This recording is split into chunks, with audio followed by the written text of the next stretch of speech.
साथियों, हर हर महादेव। एवीएम वेलनेस के आध्यात्मिक विकास मिशन में मैं R K. Sharma, spiritual growth expert, आप सभी का स्वागत अभिनंदन करता हूं।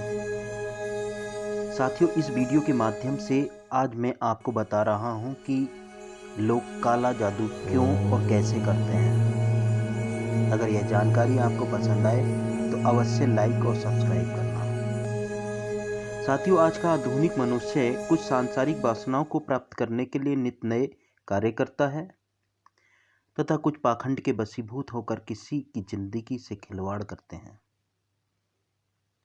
आज के मनुष्य में एक दूसरे से आगे बढ़ने की दौड़ लगी है और आगे बढ़ने की भावना से इंसान ईर्ष्या, द्वेष, झगड़े जैसी भावनाओं को जन्म देता है। आधुनिक इंसान काला जादू व तंत्र क्रिया कराने से नहीं चूकता। प्रकृति कितनी सुंदर है और प्रकृति ने इंसान को सुख सुविधाओं से हर चीज दी है जिससे व्यक्ति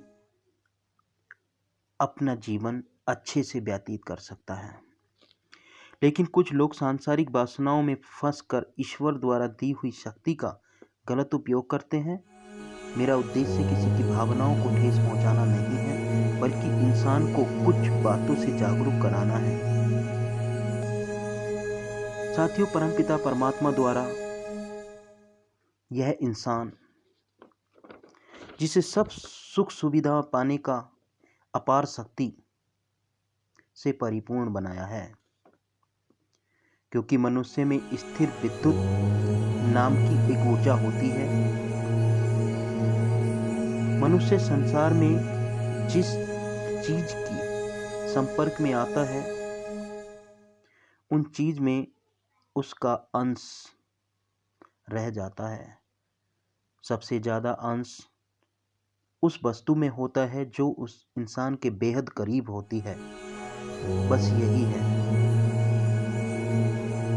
कुछ मनुष्य अपनी ईर्ष्या, दुश्मनी आदि निकालने के लिए उस व्यक्ति के संपर्क में आई सबसे करीबी वस्तु को तंत्र क्रिया कराता है या करता है। इसमें सबसे ज्यादा आपका अंडरवियर, सिर के बाल, चप्पल, जूते और भी कुछ,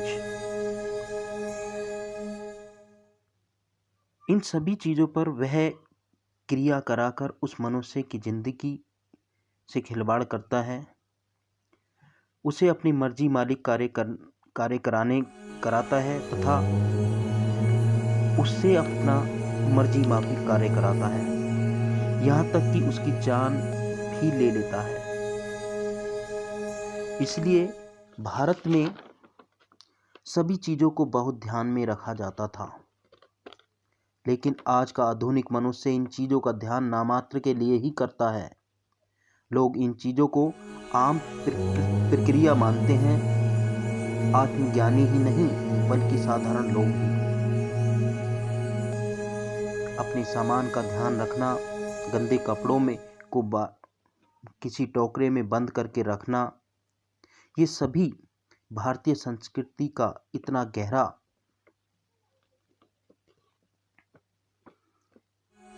संबंध था। लेकिन आज का मनुष्य तो अपने कपड़े भी किसी और से धुलवाता है, बाहर भेज देता है उनको धुलने के लिए। मैं ये नहीं कहता कि आप अपने कपड़े बाहर ना धुलवाएं, लेकिन सावधान रहें, ताकि यहाँ तक कि कुछ व्यक्ति तो अपने अंदर के कपड़े भी किसी अन्य से ही धुलवाते हैं।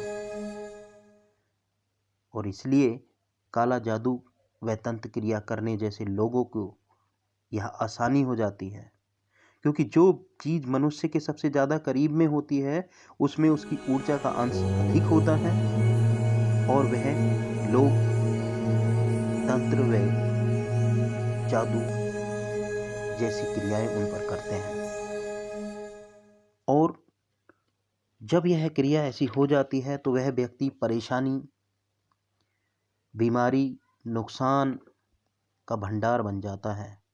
कुछ लोग इसे झेलते रहते हैं, लेकिन कुछ लोग किसी आध्यात्मिक पुरुष से मिलकर इसका उपाय कर लेते हैं। इसलिए आप सचेत रहें ऐसे तरीकों से जो आप अभी समझ नहीं पाएंगे, ये आपका जीवन भी ले सकते हैं। यही नहीं कि ऊपर वाला आपका जीवन छीनने की कोशिश कर रहा है, नहीं, बस ऐसे कुछ तंत्र क्रियाओं में फंसकर भी ऐसा हो सकता है। अब तक आप पर्याप्त रूप से स्थापित और विशेष क्षमता वाले व्यक्ति नहीं हों। आपको